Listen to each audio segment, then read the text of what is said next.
Good morning, guys. So the floor mud, this mortar has definitely dried and cured, so I can walk on it and stand on it, and it hasn't cracked yet or anything, so that is always really good.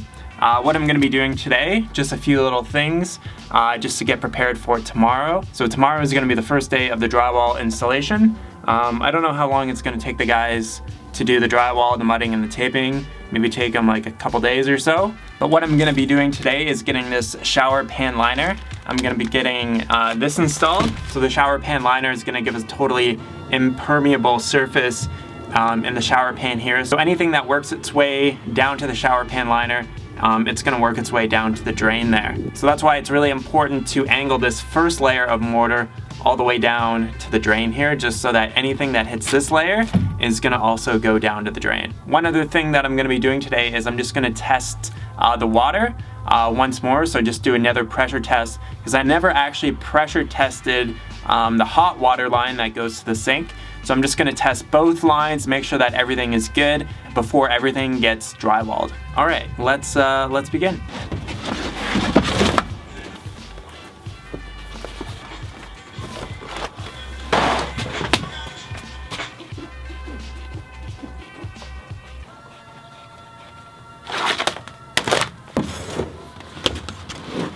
So before I install the shower pan liner, I'm gonna lay down this piece of tar paper on top of the mortar. So the mortar itself is a little bit abrasive, so just to minimize the chance that the mortar can actually like cut the pan liner, I'm just gonna lay down this tar paper on top, and then hopefully we won't have any issues.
So I've got the shower pan liner almost completely installed. So in order to get this to actually lay properly around the curb, you have to make some cuts in the liner. So what I'm gonna do on these corners here, and on this one here as well, is I'm gonna use some of the flex wrap that I used for around the windows and stuff. Ideally, it would be nice to use a proper corner dam, but Home Depot didn't have any, Lowe's didn't have any, and I'm kind of running a little bit low on time, so I'm just going to use some of the flex wrap and just build that around the corner, and I think that's going to do a good job of protecting that corner from any moisture penetrating down into this corner here.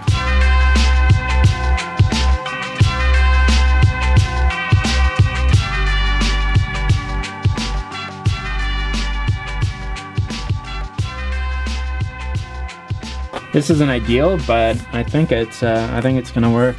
I think it's gonna work fine. So the next thing that I have to do is reinstall this drain, the drain clamp here. So all I'm gonna do is find where these 4 screws are that are sticking out, and I know right in the center here that this is where the drain pipe is gonna be. Now I'm just gonna make small holes right where the bolts are and let them pop through.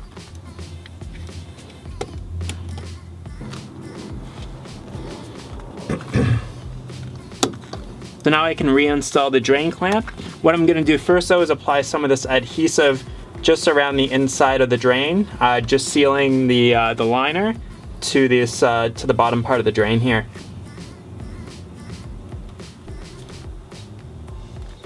so now I get to reinstall the drain clamp here. So just get that into place and then just easily just tighten these bolts back down.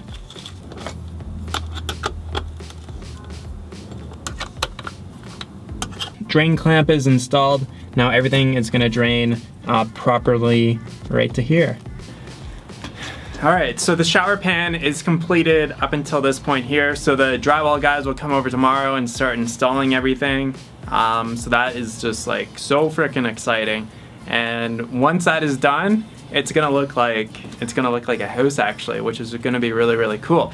And now that we have the kitchen cabinets and all that kind of stuff, I can really start on working on installing that, getting the shower completely done. There's not like a huge amount of work left to do. We're definitely on the home straight here with the house. So I'm really jacked for this. If you guys want to follow the build a little bit closer, definitely follow me on Instagram and on Snapchat, just at Life Inside a Box. And I do some of the Snapchat and Instagram stories, just kind of keeping everybody updated on what's going on and what's happening and all that kind of good stuff. So I tested both the hot and the cold side of the water. I didn't see any leaks or anything like that, so that's always really good.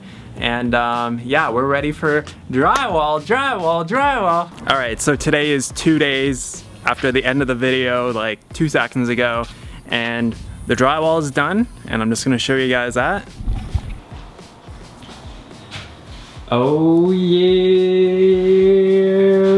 baby. So obviously they still have to do all the mudding and the taping. I just wanted to get here before they started finishing everything off, just to make sure that none of my wires got nicked. So what I did was I went around to all the boxes and quickly made all the connections.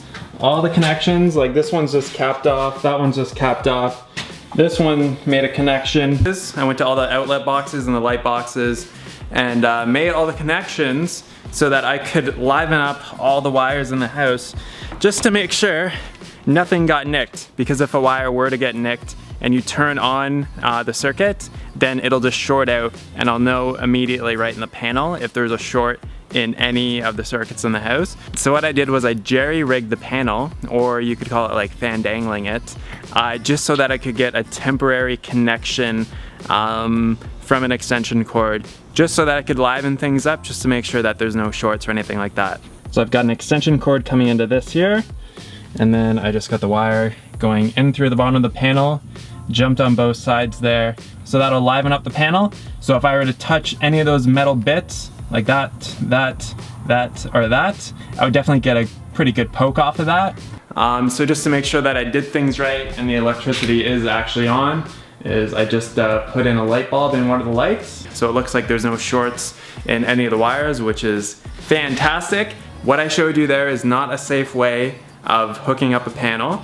It's just very temporary, just so that I could get some temporary electricity in here, just to make sure that everything worked. So the drywall guys are gonna spend probably about 3 or 4 days just working on this and getting it looking absolutely perfect. And I will catch you guys on the next video. Talk to you soon. Peace.